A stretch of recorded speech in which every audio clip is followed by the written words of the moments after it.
একটা ছোট পান্ডা রিমোট গাড়ি চালাচ্ছিল।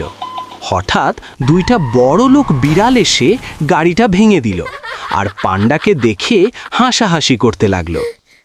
সে ভাঙা গাড়িটা নিয়ে কাঁদতে লাগলো। মন খারাপ করে পান্ডা দৌড়ে গিয়ে গ্যারেজের ভেতরে ঢুকলো। তারপর একটা পুরনো গাড়ি ব্রাশ দিয়ে পরিষ্কার করতে লাগলো। ব্রাশ দিয়ে গাড়ির কঠিন ময়লা পরিষ্কার করলো। তারপর পুরনো নাটগুলো রেঞ্চ দিয়ে একটা একটা করে টাইট করলো। তারপর সে ইলেকট্রিক জ্বালা দেয়া শুরু করলো। গাড়ির সব সিস্টেম চেক করলো। শেষবারের মতো ক্লিনার দিয়ে গাড়িটা ভালোভাবে মুছে নিল।